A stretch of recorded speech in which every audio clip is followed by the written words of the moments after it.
ఇంటి మీదకి వచ్చేసి ఏదో మాకు అపాయం ఉంది, ఆమె ద్వారా మాకు జ్వరం వస్తుంది అది ఇది అని ఏదో చెప్పేసి ఇంటికి సడన్గా వచ్చేసారు. సడన్గా వచ్చేసి కొట్టిర్రు. నేను అడ్డం పోయినా నన్ను కొట్టిర్రు, ఆమెను కొట్టిర్రు. ఇక్కడ నెత్తి క్రాక్ అయిపోయింది. చిన్న మేర బయటకు వెళ్ళంగానే ఆ పాలెలు మొత్తం కుటుంబం వచ్చి కొట్టిర్రు. ఇంటి ముంగటిని వేసి పెట్రోల్ వేసి అంటు పెట్టారు సార్. నా అందరూ మా అడ్డం పోతే నన్ను కూడా కొట్టి ఎవ్వరు రాలేరు సార్, ఎవ్వరు రాలేరు సార్. అడ్డం ఎవరు రాలేదు. ఇంతకుముందు నుంచే వాళ్ళతో మాకు అపాయం ఉంది ప్రాణానికి. ఇంతకుముందు ఒక 5-6 ఏళ్ళ క్రితం అదే అపాయం ఉండే.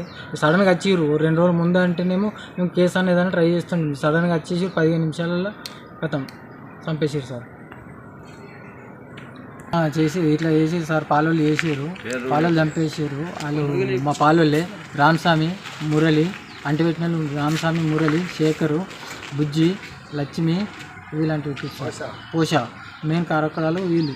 పోష, మురళి, రామస్వామి, శేఖర్, బుజ్జి, వీళ్ళు లక్ష్మి, 4 సార్. 6 మొత్తం వీళ్ళే సార్.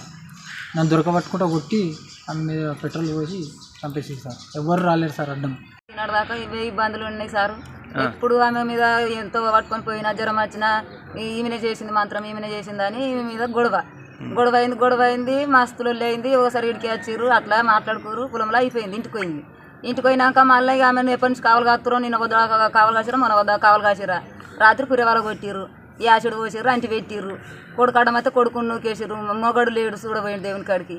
ఇక చంపేసిర్రు. నీకేమైతుంది మా అక్క ఇలా గతంలో ఏమన్నా ఉన్నాయా అప్పుడు? ఏం లేవు సార్. ఆమె గిదే ఒకటే మంత్రం వస్తుంది. ఈమె మీద గదే నింది. ఏం లేదు. బాయి కడలేదు, బంధం కడలేదు, ఏడలేదు సార్. మమ్మల్ని ఎవ్వరు పట్టించుకుంటలేరు సార్. విలేజ్ల దాకా పోయినాము, పెద్ద మనుషుల దాకా, సర్పంచ్ దాకా పోయినాము, ఎవ్వరు పట్టించుకోలేరు మమ్మల్ని. ఇంతకుముందు గొడవ అయినప్పుడు కూడా తిరిగి సాధించుకున్నాం. గుడి కడికెళ్ళి వచ్చే వరకు ఇట్లా ఏం మంటుందని చూసిన నా భార్య దగ్గర. మళ్ళీ పెట్రోల్ తెచ్చి డబ్బతో పోసి పుల్ల గీకేసింది. నేను బకెట్ నీళ్ళు తెచ్చి అసలు ఆడిపోయినా. కింద మంటుంది ఆమెకు కాలగిల్లని. అడిగానే తోలు ఊసిపోయింది, బట్టలు కాలిపోయింది. బట్టలు కాలిపోతే అన్నీ తీసి పక్కకేసి 2 లుంగీలు చుట్టుకొని ఉన్నది. 2 లుంగీలు నేనే కట్టిన. సాల్ రచ్చిర్రు పోలీసు వాళ్ళు. బరువుతులు ఎట్టుంటుంది ఇకరమని నేను 2 లుంగీలు కట్టించి. ఎవ్వరు రాలేరు, పక్కింటి వాళ్ళు రాలే, ఎవరు రా. మాత దగ్గర చూసేస్తాను పోయినా. నేను వచ్చే వరకు నా ఇంటి ముంగలేసి పెట్రోల్ పోసి అంటించి కట్టెలతో కొట్టి నెత్తి వాళ్ళ కొట్టారు సార్. చంపేసారు. ఎవ్వరు పట్టించుకుంటలేరు. ఏ పెద్ద మనిషి చెప్పిన ఎవ్వరు పట్టించుకుంటలేరు. దానికి నొప్పి వచ్చినా జ్వరం వచ్చినా ఈమెని మంత్రాలు చేసింది అనాలి, కొట్టాలి, వచ్చి చంపేయాలి. ఇదే పని చేసి పెట్రోల్ పోసి అంటించి. రామస్వామి, మురళి, శేఖరు, లక్ష్మి, ఉజ్జి, పోష. అసలైన తొలి వెలుగు. ఫాలో వాట్సాప్ @తొలి వెలుగు official.